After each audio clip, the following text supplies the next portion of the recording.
Hello and welcome to the Fortnight. My name is Olivia Carlson and we are here at Public Media Network. You are now watching a show called The Fortnight that is produced, directed, and edited by our EFE class. In today's episode, we'll be learning about a delightful glow event at Sky Zone and the weather in our Kazoo News segment. In Legit Food, we'll be learning about the history of dunking cookies in milk. Make sure to stick around for the last two segments.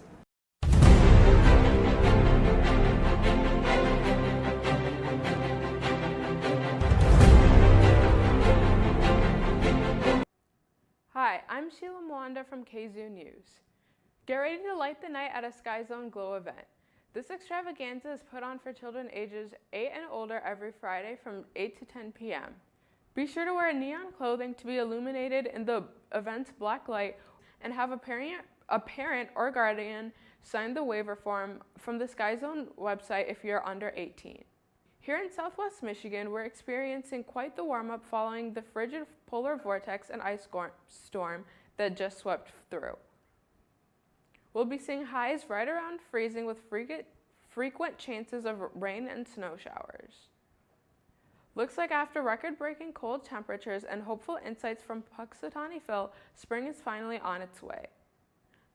Thanks for watching KZoo News. I'm Sheila Mwanda signing off. The history of dunking cookies. Dunking cookies actually releases more flavor by dissolving the sugars and softens the texture. The Romans started this tradition when they dunked their hard wafers in wine to make them softer. The wafers were called biscotum, making the word we know today, biscuit. However, the Victorians did not approve of dunking in public. They felt that it should only be done in the privacy of your own home. Not everyone likes to dunk, but you could always give it a try. This has been the history of dunking cookies.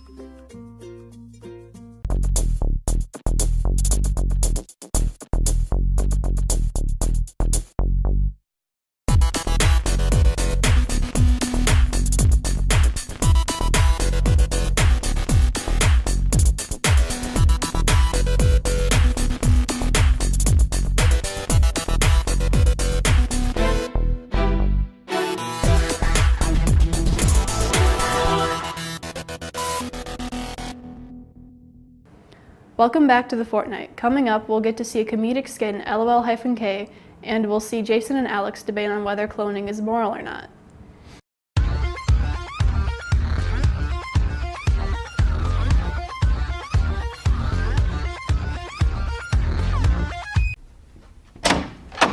Who took Mr. Spider? If I don't get Mr. Spider, I'll drop this cup. Please don't kill her, dude. She has a family. 29, 28, 27, 26. Hey, hey, I found this little dude walking around. It's a spider! Oh, it's you! Oh, yeah.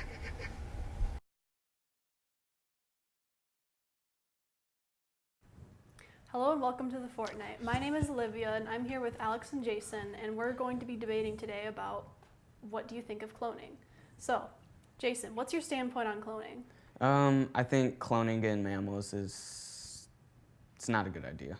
All right, then what do you think, Alex? What do you think of cloning? Well, I think it could. I don't know. I mean, it could, like, I think it could be useful. Like, if you're like pregnant and your child dies, you just clone it.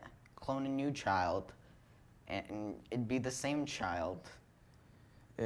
If a woman's pregnant and that child dies, she got pregnant from a different gene carrier. So if you can't clone an unliving like baby. But it still has the genes in it. It still has the genes in it, but like it's dead inside of her. Exactly. So it comes out fresh. Take the genes. A baby doesn't come out fresh when it dies inside of a woman.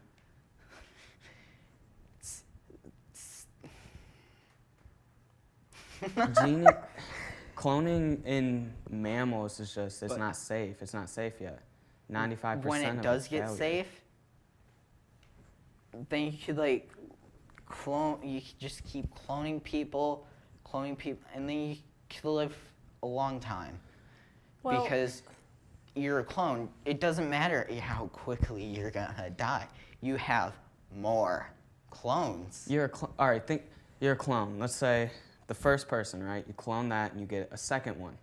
That clone is that exact same person, exact genes, but it has more of the negative genes. Like, let's say that person has cancer.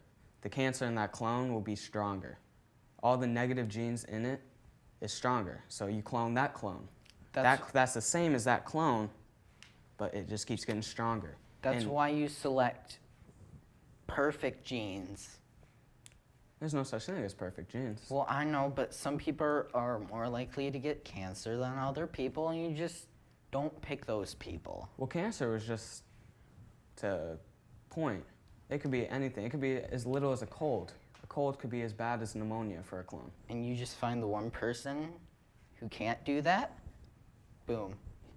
But the thing is, if we ever do get to a point where we can produce perfect clones that aren't going to get sick or any of the negative genes, is that moral? Like, is that still a person, or is it just a clone species? I mean, if you're using it morally, then yeah. It's hard to say. You would have to see the clones. A human clone, like, hasn't really totally been successful yet. So, like, let's say human clones do become successful. How do you know that they'll have feelings or anything that, compassion, anything? What if it could be a feelingless creature that just has the body of a human, the genes of a human, and the brain of a human?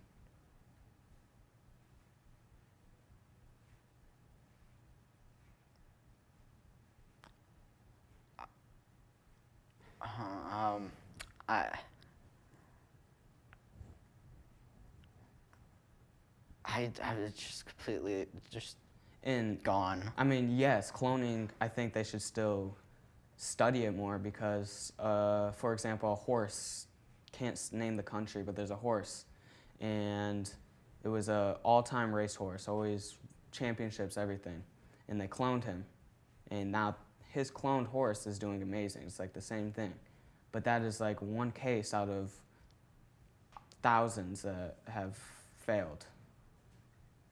That's why I think it needs more time to study and develop. We need to master it before we just jump in cloning people. So then I guess we're not entirely sure if cloning is a good thing or not. Everybody has a different opinion. It could be good or bad depending on the situation or what you're cloning. So then leave your opinion in the comments below and vote on a poll. And just, I guess, say what you think. That has been Debating on Cloning on the Fortnight. Thank you for joining us.